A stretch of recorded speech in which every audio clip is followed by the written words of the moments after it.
में प्रणाम करते हुए सदगुरु साधक बंधु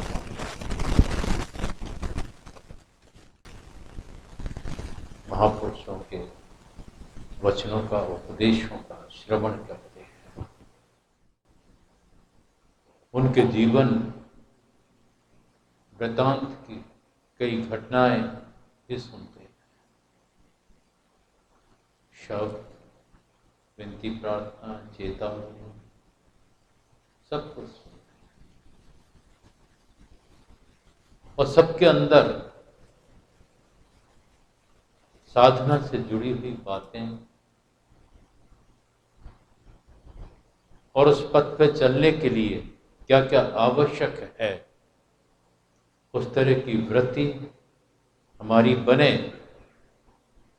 ये बताया जाता है। कठिन है, राह कठिन है, कठिन है प्रेम की गलियां, चलेंगे सूर बिन सकते, जीते जी मरना पड़ता है। जीते जी मरने से तात्पर्य है अपने मन को मारना पड़ता है, मन की इच्छाओं को मारना पड़ता है, चित्त की वृत्तियों का निरोध कर रुकावट करना पड़ती है, रोकना पड़ता है, क्योंकि मन तो चंचल है, उसका स्वभाव है अस्थिरता।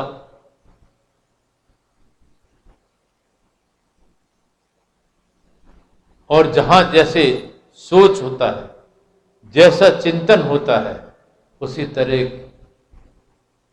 की उपलब्धि, उसी तरह की वृत्ति हमारी बन जाती है।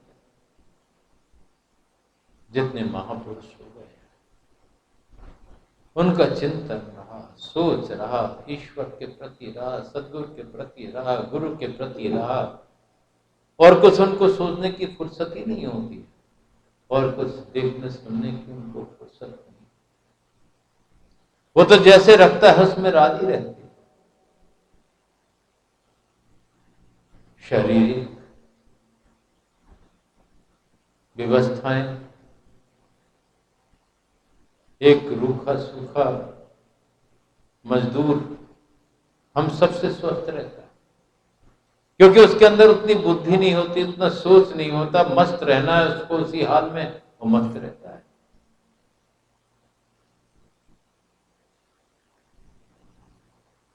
उसको मालूम है कि इससे ज्यादा कुछ हो नहीं सकता, तो अपने को उसी में ढाल लेता है।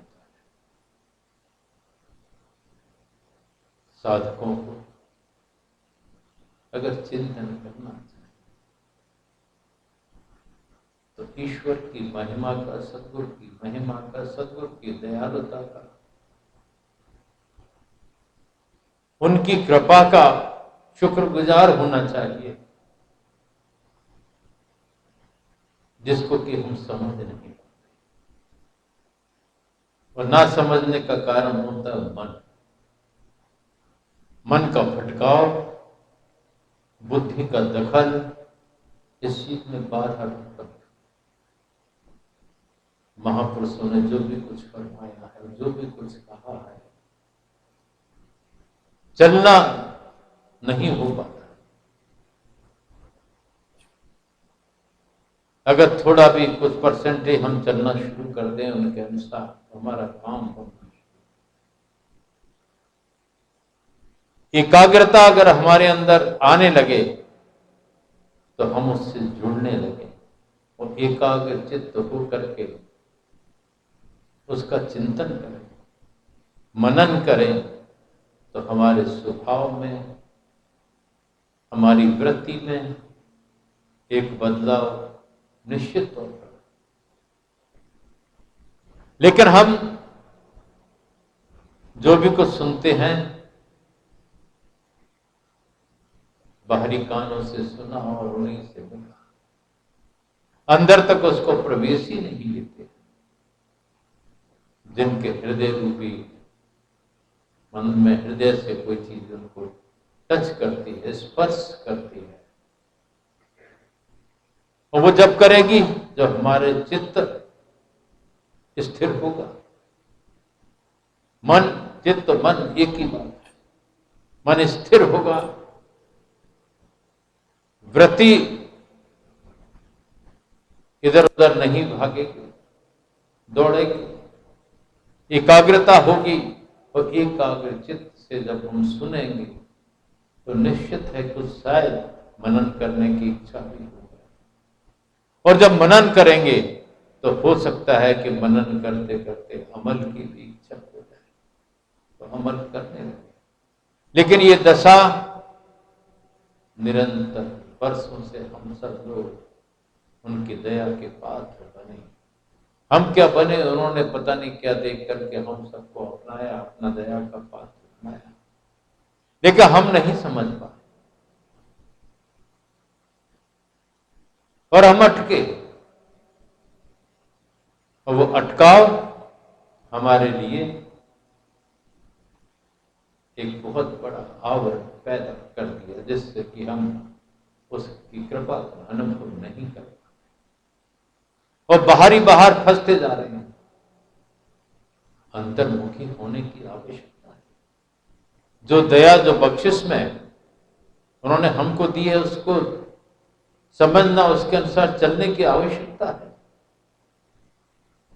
शारीरिक तौर पर स्वस्थता की आवश्यकता है, लेकिन देखा है मन चंगा तो कटौती में गंगा। मन अगर ठीक है, दुरुस्त है, तो बड़े से बड़े काम आसानी से हो जाते हैं। चाहे रूखा सूखा खाए, चाहे खूब पकवान खाए, फिर उसको ये नहीं देखना होता है कि मैं कैसा हूं, केवल हरि का सुमरन और उसकी कृपा के लिए लालायित, बेचैन, विरही। निश्चित तौर पर ऐसे लोगों के ऊपर उनकी कृपा की वर्षा होती है और वो भी उस जल में बरस भीगते रहते हैं और लाभान्वित होते हैं। जब तक हम मन को एकाग्र नहीं करेंगे, वो सबसे सरल तरीका उन्होंने बता दिया कि नाम का सुमिरन एकमात्र, और नाम सदगुरु की कृपा से बख्शिश में मिला हो और फिर भी हम लाभान्वित नहीं हो पाए। कहीं ना कहीं हमारी प्रवृत्ति, हमारे कर्म करने की शैली, हमारा दृष्टिकोण बाधाकारक है। उस मार्ग में बुद्धि का दखल हम दे देते हैं जिस मार्ग में कि बुद्धि का दखल है नहीं, बुद्धि से परे की व्यवस्था है। हमारे लिए महापुरुष कितना कष्ट उठाते हैं, हमारे को सुख प्रदान करते हैं और खुद का पता भी नहीं लगने देते हैं कि क्या है। सबके लिए जीते हैं, सबके लिए हंसते हैं और उससे प्रार्थना करते हैं कि ये सब सुखी रहें।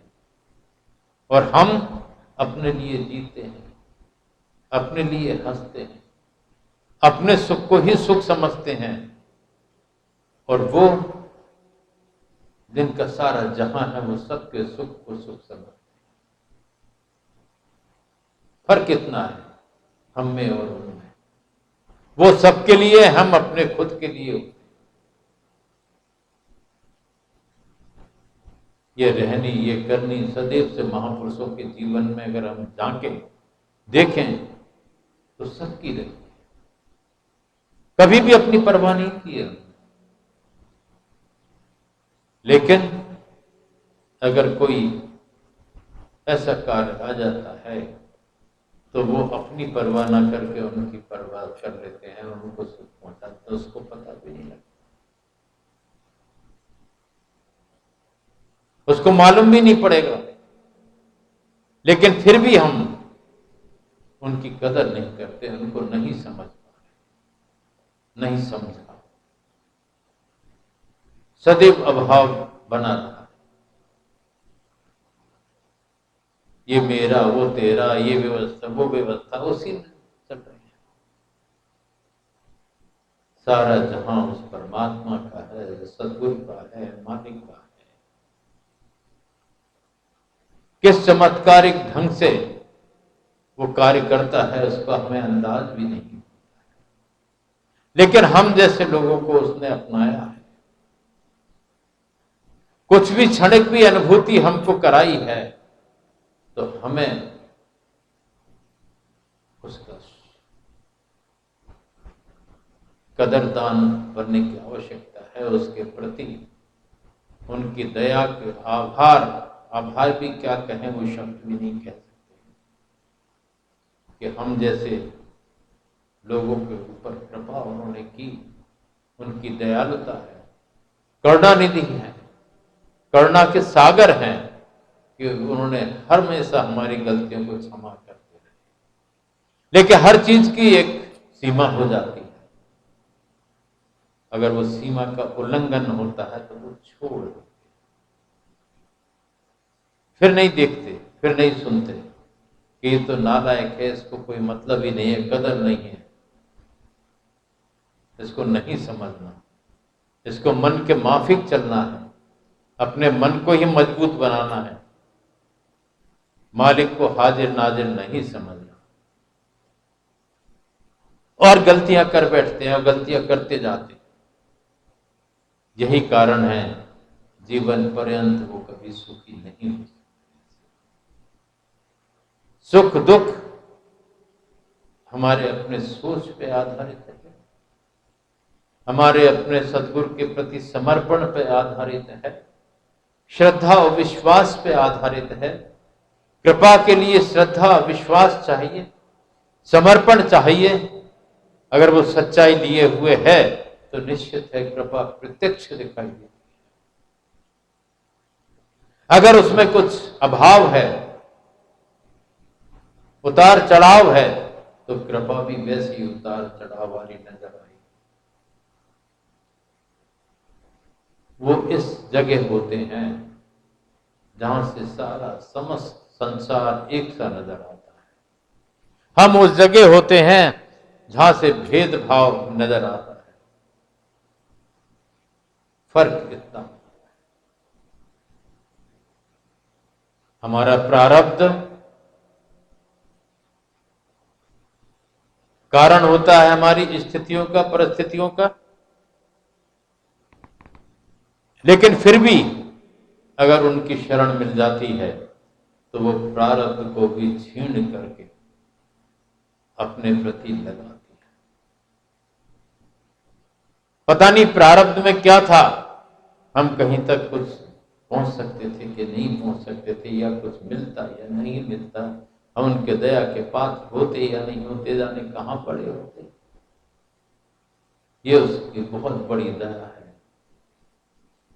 इतनी अमूल्य निधि बख्शिश में उसने दी है, पर उसकी कदर करना भी हर एक का कर्तव्य है। कई लोग तो ऐसे भी हैं, गलती करते हैं लेकिन अफसोस नहीं होता, पश्चाताप नहीं होता। शेर के तुल्य हम तो सिंह हैं, चाहे जिससे लड़ जाते हैं, चाहे जिसके अपने शब्दों का प्रयोग करते हैं, ऐसी जगहों पर रह करके भी कैसे वो कर लेते हैं, आश्चर्य है। कहावत भी है, जिस थाली में खा उसी में छेद कर। ऐसे भी स्थिति के लोग रहते हैं। और बुराई करने में ईश्वर को भी नहीं छोड़ते। हम लोग तो मामूली इंसान हैं, इधर की उधर, उधर की इधर, यही उनका धंधा हो गया है, यही काम हो गया है। अपना हित तो भूल गए, दूसरे का अहित करने में बड़ी खुशी महसूस होती है। पश्चाताप करना चाहिए उन लोगों को, समझना चाहिए कि वो मालिक सोया नहीं है, जग रहा है। उसको एक एक क्षण, एक एक पल की खबर है। हमें एकांत प्रतीत हो, लेकिन वो वहां भी मौजूद है। एक गलती, दो गलती, तीन गलती, चार गलती। शिशुपाल ने भगवान कृष्ण से, भगवान कृष्ण ने कहा था कि 101 गाली तक इसको माफ करेंगे, और उसके बाद उसका नतीजा हुआ कि शिशुपाल का। उसी प्रकार से हर चीज की सीमा है। जिस वातावरण में हम रहते हैं उसकी कदर करें, उसको समझें, जानें। यहां वो चैतन्य शक्ति कार्य कर रही है, जागृत शक्ति कार्य कर रही है। रज के हर कण में उसकी दया व्याप्त है, कण कण में उनकी साधना का प्रभाव है। अब हमें कैसे क्या करना है, आगे बढ़ेंगे, उनके अनुसार चलेंगे, लाभान्वित होंगे। अपने अनुसार चलेंगे, नीचे गिरेंगे। फिर जब जन्मों का फेर पड़ेगा, तब जब नंबर आएगा तब आएगा। अभी भी चेत जाना चाहिए। ये दुनिया भी सब चीजें, यहाँ की यही रहना, ये सबको बोध है। कितना अटैचमेंट किन चीजों से रख रहे हैं, ये सोचने की चीज है। उसको भूले हुए हैं जहां की लगाव होना चाहिए। उन चीजों में हम जुड़े हुए हैं जहां की जुड़ाव होना चाहिए। जुड़ाव से तात्पर्य यह नहीं कि छोड़ के भग गए। जुड़ाव से तात्पर्य है कि उतना ही लेस मात्र जितना आवश्यक है उतना उसमें व्यक्ति के बाकी उस तरफ जुड़े रहे, मालिक की तरफ जुड़े रहे, जिनकी दया की हमें आवश्यकता है। किन चीजों में हम जुड़ते हैं, किन चीजों को छोड़ रहे हैं, और जब प्रवृत्ति वैसी बन जाती है तो बहुत मुश्किल होता है। जो अमूल्य निधि है उस तरफ से हम हट जाते हैं। उसने तो सब कुछ बख्शिश में दिया है, खुला दरबार है, जिसको जो चाहिए वो ले ले, लेकिन समझे, चले और उनके आदेश का पालन करे और साधन रत हो जाए तो उनकी प्रसन्नता का पात्र बनेगा। उससे विपरीत चलेंगे तो वो कुछ कहेंगे तो नहीं, पर आप जन्मों का फेर पड़ जाएगा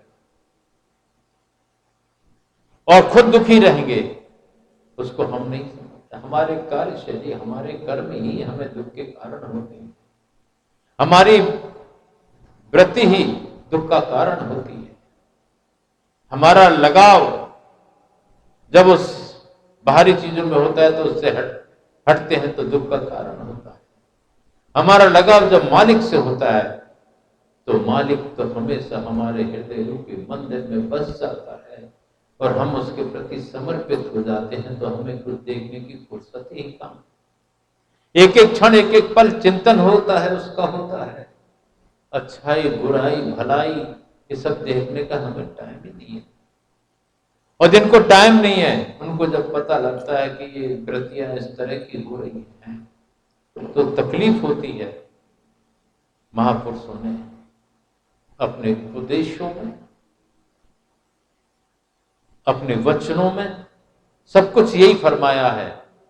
चाहे आदिकाल में चले जाएं या आज भी कहीं कोई महापुरुष होंगे तो उनमें कोई भेदभाव नहीं होता। उनका हमेशा सबके लिए दया का हाथ सदैव बना रहता है और खुला रहता है। उनका हृदय बहुत विशाल होता है। हमारे अंदर संकीर्णता होती है, वहां नहीं होती। वो असीम है और उसको हमें हाजिर नाजिर समझ करके, उपस्थित समझ करके अभी भी चेतने की आवश्यकता है। चाहे युवा हो, चाहे वृद्ध हो या छोटे हो, ये नहीं सोचें कि उसकी निगाह नहीं है। उसका डर हमारे अंदर होना चाहिए। जब तक डर नहीं होगा तब तक हम अपने कर्तव्य का पालन भली भांति नहीं कर पाएंगे, अपनी बुराइयों को नहीं छोड़ पाएंगे। तो जब डर होगा तो निश्चित है हम बुराइयों को छोड़ें। जिनके अंदर जैसी प्रवृत्ति है, अगर वो उस मालिक से हमें कृपा से वंचित करने की प्रवृत्ति बन गई है तो उसको तिलांजलि दें। अहंकार अगर हमारे अंदर पैदा होता जा रहा है तो उससे भी बचें और उनके हमारे अहंकार को मालिक के लिए। हम किस चीज का अहंकार करेंगे? हमारे पास तो कुछ है ही नहीं, सब कुछ उसका है, तो हम क्या हैं? अपनी वृत्ति को, मन की दशा को सुधारें और शारीरिक रूप से भी अपने तन को सही रखें ताकि उसकी कृपा में लगे। इधर उधर की बात ये सबको छोड़कर, इस तरह की वृत्तियां छोड़ करके उसकी कृपा जिसमें मिले वही वृत्ति हमारी होना चाहिए, वही समर्पण, वही श्रद्धा, वही विश्वास, जिससे कि दिने दिन और बढ़े, ऐसा कार्य हमारा होना चाहिए। मालिक से हम प्रार्थना करेंगे। हमारे भी वर्ष निकल गए, वर्षों निकल गए, बचपन निकल गया, पता नहीं लगा, युवा अवस्था निकल गई, पता नहीं लगा, अब जो अवस्था है उसका भी ऐसी पता नहीं लगेगा, क्योंकि उनकी दया अपार है। हर पल हर क्षण उन्होंने संभाल की है। लेकिन संभाल किसकी करें? हमारे अंदर तो तमाम गंदगी भरी पड़ी है। संभाल उसकी ही करते हैं जो गंदगी को बाहर निकाल के फेंक देता है, तब उसके अंदर कुछ भरे। जब हम ही भरे हुए हैं तो उसके अंदर रहे कहां से?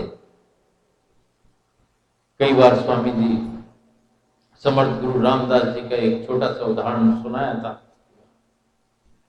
कि वो भिक्षा के लिए निकले। एक घर पर जाकर के उन्होंने भिक्षा, तो एक महिला निकल के आई, उन्होंने कुछ भिक्षा दी, कहा महाराज कुछ उपदेश हमें बता दे, सुना दे, जिसका हम पालन करके हमारा जीवन सफल हो सके। ठीक है, कल देंगे। दूसरे दिन गए, दूसरे दिन चूंकि उसको उपदेश मिलना था तो उन्होंने सोचा आज अच्छी भिक्षा देंगे, तो खीर बनाई थी। स्वामी समर्थ रामदास महाराज वहां पहुंचते हैं, आवाज देते हैं, वो तुरंत खीर का कटोरा लेके आती है। महाराज कमंडल को आगे कर देते हैं कि इसमें कर दें। उसकी निगाह कमंडल पे पड़ती है। महाराज इसमें तो बहुत गंदगी, कचरा भरा हुआ है, इसको मैं साफ कर लाती हूं, फिर इसमें कर लेती हूँ। ये अच्छा ठीक है। फिर वो लौट के आती है कि महाराज आपको उपदेश दो। उनका उपदेश तो मैंने दे दिया। जब तक हमारे अंदर अपशब्द, क्रोध और कई तरह की बेमनुष्यता के गुण, ईर्षा, द्वेष, ये सब कुछ भरा हुआ है, अहंकार भरा हुआ है, तो उसकी दया कहां से तुम्हें अनुभव में आएगी? पहले उन चीजों को निकालो, तब तो उनकी उपदेश, उनकी दया का स्पर्श हो और उसका लाभ मिले। जैसे कि मैंने जब कमंडल तुम्हारे सामने किया तो उसमें कचरा था, तो हमने कहा नहीं, ये तो खीर, सब मेरी मेहनत बेकार हो जाएगी, इसको साफ कर लाती हूं। कचरा साफ करके आई, शुद्ध हो गया, उसमें खीर दे दी, खीर भी शुद्ध हो गई। अंदर से शुद्ध बनो, पवित्र बनो, पाक बनो, और उसी प्रकार से बाहर रूप में